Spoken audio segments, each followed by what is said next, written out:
Welcome back, everyone, to our Beyond the Beeps community. This is episode 18 of Beyond the Beeps.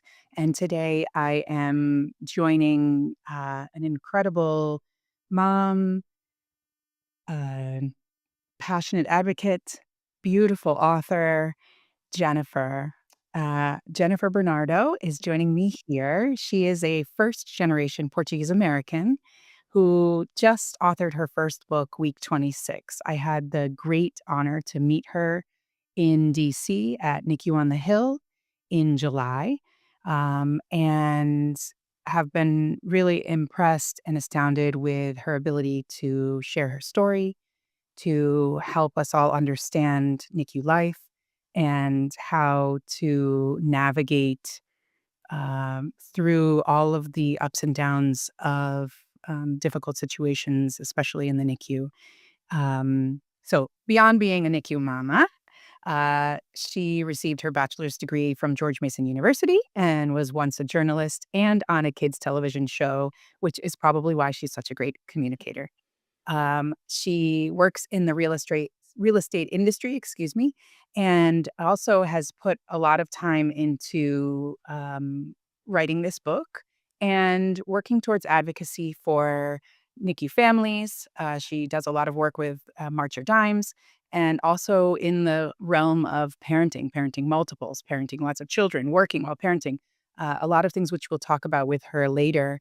Um, but she's shared in her book that her life is fueled by her children, her family, and her culture, all of which has made her who she is today. And I'm so, so grateful to have Jennifer Bernardo with us here at the Beyond the Beeps podcast. Welcome, Jennifer. Thank you. Thank you for having me.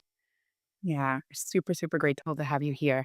And really grateful from that opportunity that we had back in July. Was really great. I think something that uh, I really wanted to chat with you about was something that Representative Morgan McGarvey talked about in his talk. I'm not sure if you were there when he was talking about his processing his NICU experience. He had twins also in the NICU. And for him, processing the experience was to start making some changes legislatively. And hopefully, if any of his people are out there listening, I'd love to interview him and have him share with our Beyond the Beefs community as well. But um, I think when I read your book, and we're going to talk about it a lot here today, and it's all marked up and things, um, I felt that there was a lot of processing of the experience in the writing process itself, and going back over it and getting that opportunity. So I'd love to chat with you about that. But first, let's talk about Luke and Layla, your sweet baby NICU babies. What brought them to the NICU? Uh, I had basically what they called a placenta previa, partial, and we had been monitoring it the week before all this sort of happened, but it had erupted in the middle of the night, and I ended up hemorrhaging, which rushed me to the hospital. They stabilized me and thought that things were gonna sort of be okay for the next 7 to 10 days. They were just gonna monitor me, but I ended up hemorrhaging, 2 more times before it just got really bad that, I had to deliver the babies. There was just no other option. So I was just losing so much blood that they had to get them out, and in order to save them and also save myself. So yeah, they were born at it was 26 weeks gestation. Um, Luke was 1 or 2 pounds even, and Layla was 1 pound 11 ounces. Very little. But big for those for 26 weeks, it's incredible. I mean, they really they grew a lot in there, and they did. They did. Um, Yeah, they came out strong for sure. my goodness. Yeah, so in this book, you talk it has 3 parts. It's a part from your perspective, one from your husband's, and one from your daughter. And then I think and definitely your mother's voice comes in here too. Yes. Um, I'm wondering, when you began thinking about what you wanted to do um, to document this book or this experience, what brought you to writing? It started sort of as a healing process for myself, as well as communication for those in the outside world, right? There were so many times where, you know, people wanted to reach out, but they didn't know how. They didn't know how often they should. But they wanted to know how things were going and how the babies were doing. And I just didn't have the mental capacity to update everyone all the time, every day. Um, and it was just it was, while it was great, it was a little bit exhausting. So, I created this or not created, but I joined this online forum where, it was private to just myself as well as my community, my family, my friends, where I could make updates. And they would get the update, they could comment on it, they could send me a note, and that way everyone knew how the babies were doing, every time I updated the website.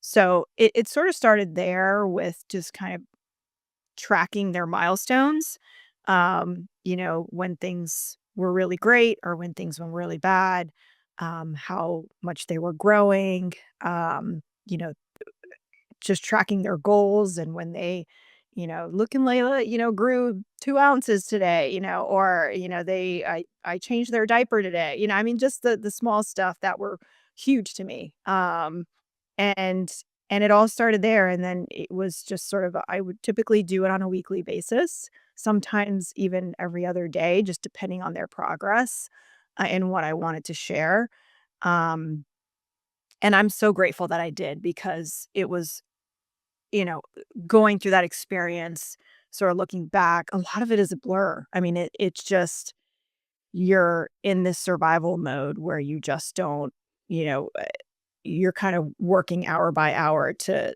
kind of make sure you're getting one step in front of the other. And everything was on this, website. I could print it out. I could and now, I look back and I can just track their progress and just look at how amazing it was. So I started that's sort of where it started as far as getting things down on, writing. And then, my husband looked at me one day and said, you should just write a book. Uh, I think our story is inspiring, now that they're home and things are good and it's a powerful story to tell and to help others heal, and get through that process, and I was just, I don't know how to write a book. I've never written a book before. I don't even know where to start. But I continued to just put things on paper. I would sort of take what I wrote while in the NICU, and this was a year or 2 after, and just put it in an outline and just track their progress, and for me, it was just like this healing, um, journey for me to be like, "Look at where they were when they were born and look at where they are now." I mean, and what they went through.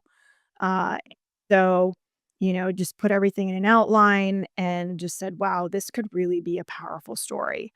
Um, and that was it, and I just kept trucking. I mean, with everything else going on in life, it took me a while to kinda get to the finish line, but I pushed through and I made it a goal for myself to get this book published, not only for helping others, but also for my kids so that they can read their story, and be grateful for it. My oldest has already read it and, you know, once or twice, has a couple questions, but for the most part remembers most of it and loves it. and they love sharing it with the world. So it's a huge accomplishment. I'm so proud of it, and I hope it can continue to help others, moving forward. Yeah. Yeah, for sure. I mean, I think it's a powerful testament, right? And allows a lot of us to bear witness to that. And I think it's also very, like easy to read. It's a very approachable. It's, you know, it's not too overwhelming. It's very real, um, but written in a very approachable way. I think, we're talking about you wrote it after, right? Thankfully, you had written those things down, and there's a passage in here that I would love for you to share with our community, um, that to me was, sort of a rallying cry for you to start that communication process, because when you're listening, people might think, "Well, of course, it's easy to do now," but this was where you were then, and that's the beautiful part about this book. It's on page 73. It's the beginning of the chapter called the NICU. When word got out that I had delivered my babies, my phone began flooding with text messages and phone calls from family members and friends. It was so hard to respond with the truth when asked how I was doing and if everything was okay. No, I was not okay. The babies were not okay, and nothing anyone else could do would change that. While I was happy to be alive and that my babies had made it out alive, the combination of our recent trauma and our unknown future was more than I could bear. I think that's, thank you for reading that. I think that's, for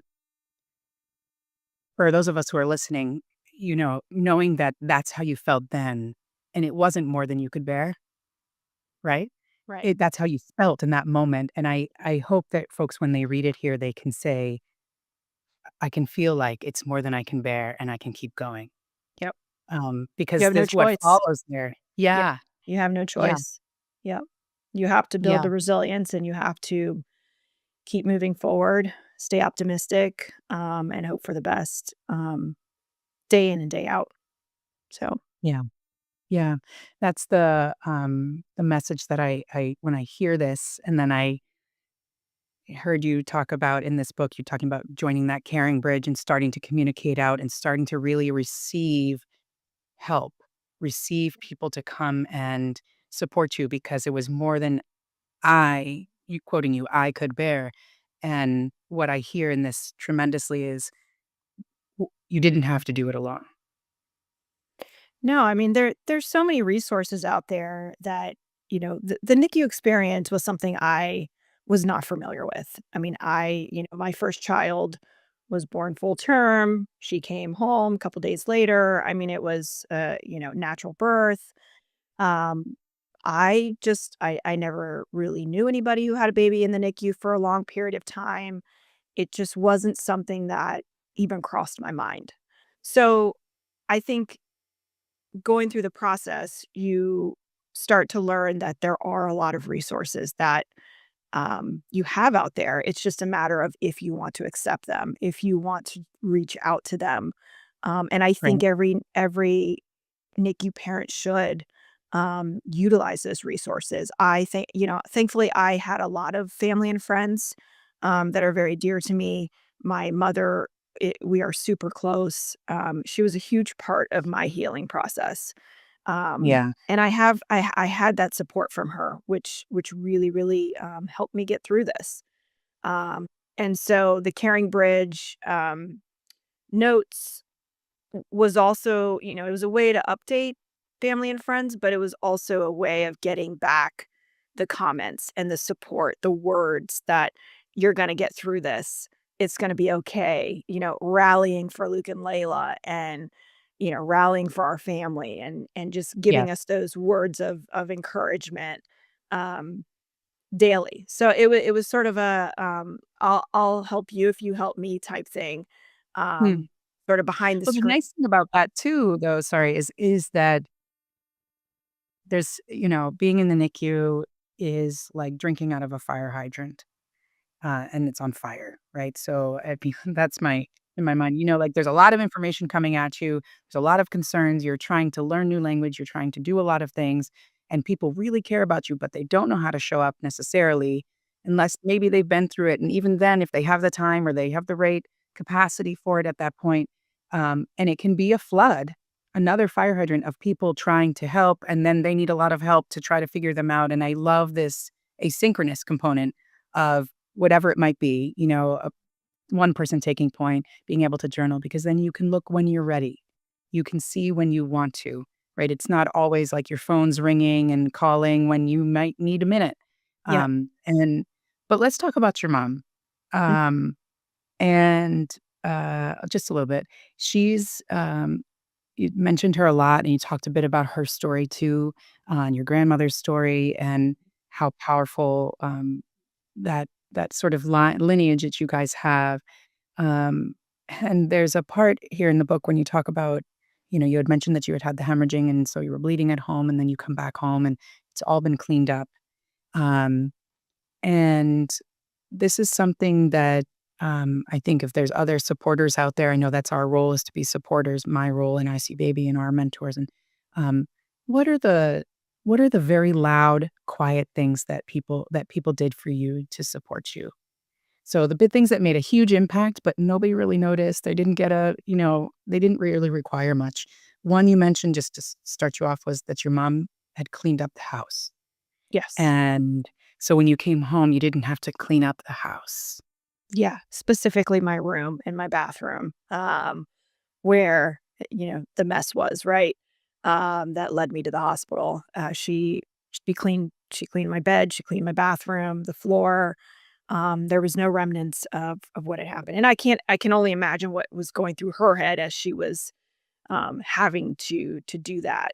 Um, but just having her support every day, making meals, helping me with laundry, just those everyday tasks that us as parents have to do on a daily basis. I could focus on my kids, instead of all the other noise, on the outside. Um, the kids' school provided meals for me. They did a meal train. That was really, really great. Parents got together and they signed up for a day where they would deliver a meal for our family. So we didn't have to think about cooking, or what are we going to eat tonight. Um, and so that was really nice. Just checking in, friends sending, encouraging words via text message, that's fine. Even picking up the phone and calling. I didn't wanna see a lot of people because I would just break down. It was just really hard for me.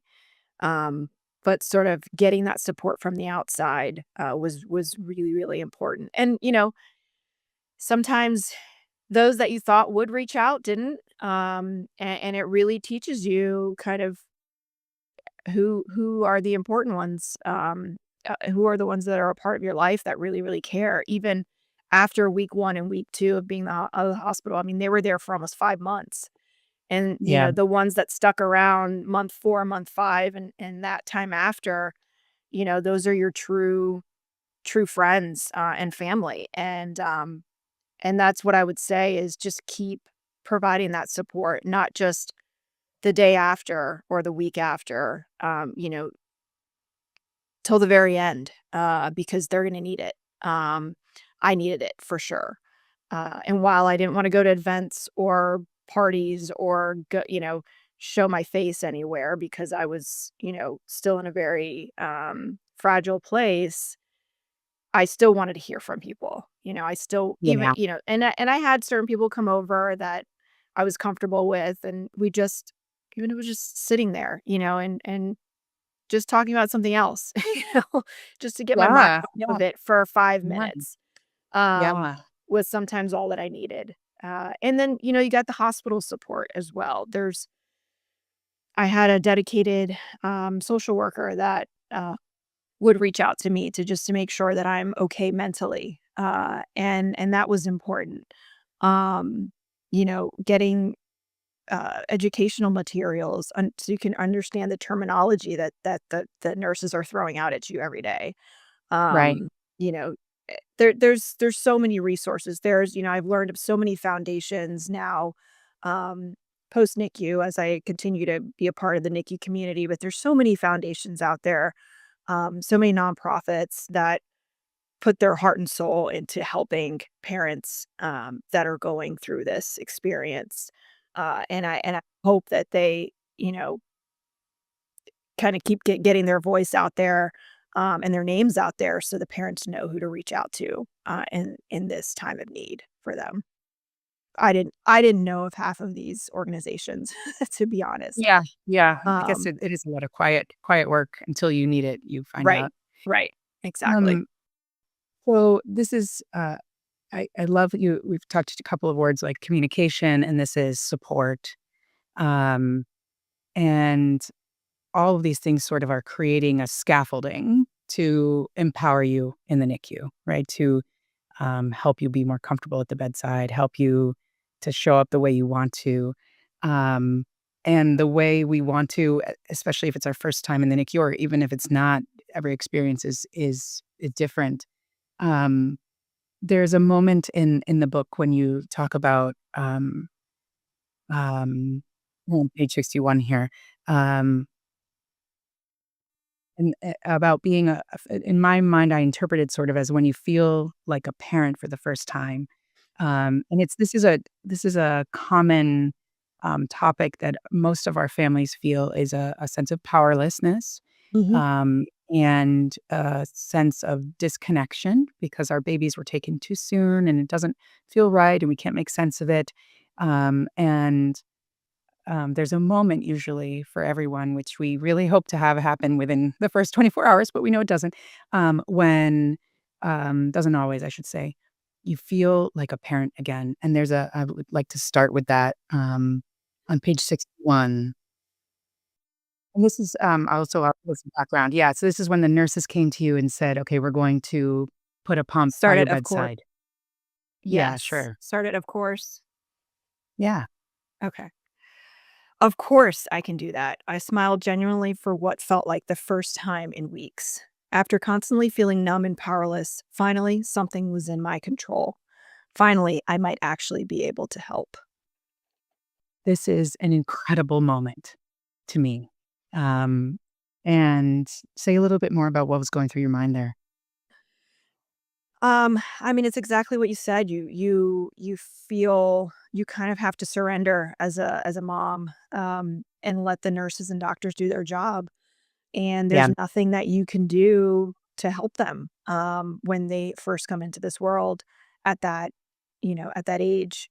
And when the nurse came in and said, "You can start pumping and start, providing, milk for your babies," it was I was, like, overjoyed because it was the first time I felt like I could do something and I could contribute to their survival. And so, when that first what they call liquid gold, comes out and, they put it on a Q-tip, and you put it in on their lips, and you see them sort of sucking on it, as their intuition kicks in. I mean, it's just it's such a pivotal moment. Um, you feel like you're giving them a part of you, that you couldn't when they were born. Yeah. Yeah. Yeah. It brings tears to my eyes. I remember when I first learned from an incredible lactation consultant that we work with, she said, that colostrum tastes like the mother's amniotic fluid. Mm, And so it's such a reminder of home. yes, And then it tells that baby, "You're home. Mama's here," right? This exactly. is what you were used to, and that connection is just extraordinary. I also, think interestingly as you as a great communicator, um, too, and knowing how much you do, that you still felt like there and you just said now, like, there was nothing I could do in those first hours. There's nothing I could do. But you were, right? You were doing things. You were pumping this, you were doing this. And there's another thing that you did, that's really, really, incredible to me. Um, and we talk a lot about how parents can use their presence. And you even mentioned here in the book that, you were hoping that you and Joe, your husband Joe, that that your presence could help a little bit, could make a difference for Luke and Layla. And we know that that does make a big impact. So parents' presence at the bedside is not something that is taken lightly in the NICU world. In fact, it's highly encouraged to make it as as much as possible, as in many ways as possible, Yeah. and using your senses to help your baby to recover from stressful procedures, using your voice, your touch, your milk, your just your physical presence there to help your babies feel comfortable and grow and thrive. And I want you to read just one more. I know this is my favorite one. On page 79 at the top of the page, if you wouldn't mind just reading that first paragraph, because this is where I think this was really one of the first times that you saw Layla. Yes. Um, and I want you to share with us what you said. Okay. "Hi, Layla," I whispered. "It's mommy. I'm so sorry you had to come into this world so early, but you're doing great. Mommy and daddy love you so much. We're going to be right by your side every single day to fight this with you. You will never be alone, and I have faith that you're going to make it through this. Your brother Luke is right across the room fighting with you, and you have a big sister at home who cannot wait to meet you." Yeah. You narrated for her what's going on. I think it's and maybe for yourself too. Yeah, I mean, it was the first time that was the first moment I saw her. And so I just wanted to talk to her. And Yeah. that was the first thing that came to my head. So, and I said the exact same stuff to Luke as well. Yeah. And I think that's it's incredible how you used your voice for her and Luke and Angelina. There's sections in here, where you help her understand what's going on. Um, but your voice in we think, oh, they're babies, uh, they can't understand, and maybe not. They won't have that declarative memory. They won't be able to tell us. You remember when you told me that, Mom? You remember when you came in and you explained it all to me? But your explanation, your tone, your demeanor, your presence, you're helping her understand what's going on, helping Luke understand, helping Angelina. Those are the things that we know our babies do remember. They do have an emotional memory, They Yep, had mom had my back, daddy had my back. I that's went right. through that hard, but mom told me about it. And she said, "Hey, heads up. We're gonna do this, but you're gonna be fine." And that's really amazing. It's amazing. Incredible. So something else that was done really, really well that I would love to, highlight here about the experience too that you share is with Angelina, who was 4 at the time or 5? She was 5. Yeah. 5, okay. So big enough to understand, but not Mhm. big enough to understand, Yeah. and, Yeah. so that's okay. Something they did at the hospital that, really blew my mind was, preparing for her first visit. Can you tell us a little bit about that?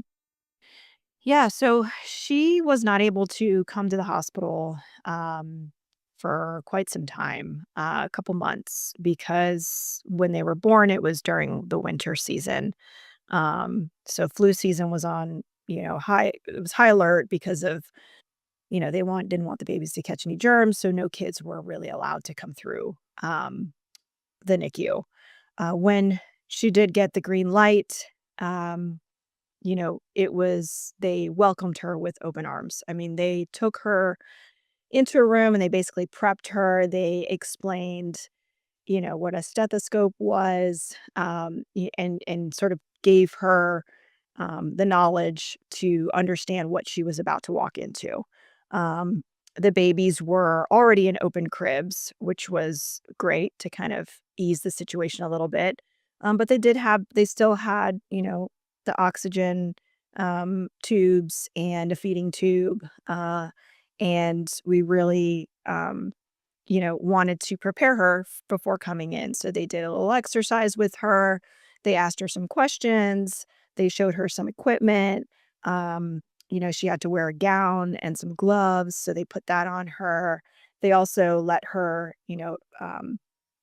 decorate a little onesie for them. So it was, it took the stress out of it, and Yeah. really. brought us joy. So we were walking down that hall and we were prepared and she was prepared and ready and just really, really happy to finally meet them. So yeah, the hospital did a phenomenal job of prepping her for what she was about to witness with her brother and sister. Yeah, including her. We've had some, siblings on our podcast before, and, we have a group of siblings here that we work with regularly. It's really critical that they get included. I mean, Yeah, sure. um, that's I really hope to take this and replicate it across all the hospitals because it's Yeah, brilliant. It's brilliant. It allows them yeah, to really feel part of it and in an age appropriate way and safe and all of those things, so that's wonderful. yeah. Okay. So what are Luke and Layla up to these days? They are 6.5 now at this point, in 1st grade and, doing lots of sports. Luke's into soccer, they do karate together, Layla is in dance class, and, they're just being a 6-year-old. They're thriving, they're doing amazing, and they are very different. They have very different personalities. While they cannot be apart, they also cannot be together. So, they do everything together. They're in the same class. They watch each other's back, which is amazing to see and witness on numerous times. And they just look out for each other. And so it's great. So they're keeping busy. But yeah, they also have joined me at various fundraising events. We've gone to NICU reunions before. We've done fundraisers. They've raised a lot of money. They've been on stage before at a March of Dimes event and helped with an auction. I mean, they love it. They love to share the story that they went through. They're proud of it. They ask questions. They love to see photos. Um, and so, I tell them every day that they're little miracles and they are an inspiration to other kids out there. So yeah, they're doing great. Awesome. And you have not slowed down either. Not only are you a mom to all these children with all their special things and having their wonderful opportunities, Yeah. um, you really stepped into advocacy in a new way, or maybe a deeper way. Mhm. Tell me a little bit more about what you're doing now. Yeah, I mean, ever since I published the book, I've really become a part of the NICU community that I didn't even know existed, and really trying to connect and learn more about, you know, um, what others are doing to help other parents in the NICU. Trying to get my book out there to donating it to hospitals so they can put it in their lending library, so that other parents can read it. So helping out with fundraisers, being a part of the March of Dimes, they were a huge resource for me at my hospital. So I owe a lot to them, and myself and my kids have really tried to participate in their events and activities and fundraisers, and just continue to raise awareness and advocate because, like I said, I did not know what the NICU was. I did not know the intensity of it. And I think other parents should know, or those, looking to have kids and hopefully nobody has to experience it. But if you do, this is what it is. And this is sort of how you try to get through it and the questions to ask, and these are the resources that you have, and I think it's important to continue to spread that awareness. I, hope to just continue to help other moms, not just in the NICU world, but just beyond that, just a parent of multiples, getting through that multitasking. I'm a full-time working mom. I work in the corporate world, but I also try to use my spare time to advocate and do fundraisers um, you know, and get the book out and provide resources for other parents out there and caregivers. I'm working on a keynote speech now to hopefully get on various stages to share my story and get it out there and talk about the importance of building resilience and perseverance and getting through a traumatic situation and how to handle that. So yeah, just, continue to be out there and spread the word, is really what I'm looking to do. Yeah, it's beautiful, and you're, um, in this process of, healing, you're, working on healing yourself in this communications and writing and speaking. I really think you'll um, you know, bring healing and help others foster that healing process as well. So I really appreciate you putting your energy into this. Um, so I'm wondering, we always talk about hope in the NICU. I'm wondering what hope means to you. I mean, hope is what got me through. I the subtitle of my book is, um, just a memoir of hope, faith, and perseverance. Yeah. Hope is staying optimistic. Um, no, trying to continuously tell yourself that it's going to be okay. And trying to get through every single day, um, one step in front of the other and keep moving. And really just trying to turn uh, this experience, this traumatic experience, into something meaningful. That's the meaning of my hope now, is that this story can help others. But I'm a person of faith. I think, prayer is also something that got me through this, and it continues to push us forward in life. Um, but yeah, I think just knowing that it's going to be okay, or not knowing, but praying and hoping that it's going to be okay, was kind of my motto that got me through each day in the NICU. Yeah. So, Yeah. It's beautiful. It's beautiful. Um, well, uh, you have a lot to share in this book, but is there anything that you'd want to share with someone who's listening right now? Somebody's in the NICU or a provider or something that's listening right now. I mean, I think if it's a NICU parent, I can't stress enough to reach out to resources, get help, ask for help, do some Google searches, kind of really understand what's out there for you, because there is a lot to support you. And I hope maybe that nurses and neonatologists, if it's a provider, the parent is going through this too. They're fighting this with their children.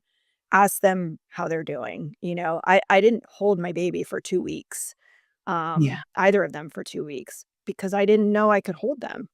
Nobody told me, that I could, and when they realized that I hadn't, it was, they made a big deal, and they let me hold them right then and there, and it's just that communication, just communicate with the parents, really involve them in this situation.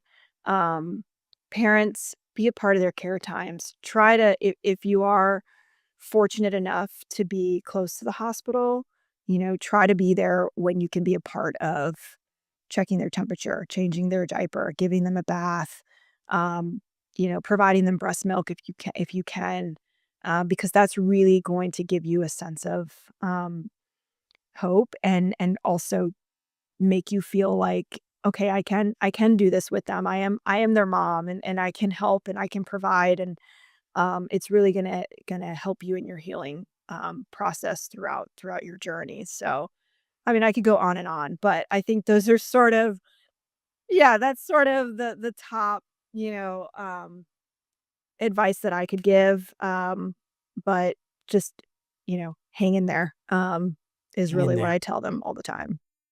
That's right. You will Don't get let through this. That's right. That's right. Well, Jennifer, thank you so, so much for joining us here in the Beyond the Beeps community. And for those of you who are out there taking a listen right now, you're maybe sitting by your baby's bedside, holding their tiny little fingers, or walking at home, pacing while you're pumping, driving back and forth to work if you're juggling that, or maybe on your way into the NICU. Jennifer and I want you to know that you are not alone, and we look forward to being in your ears or on your eyes Yes. next time. Take Thank you. care. Thank you so much.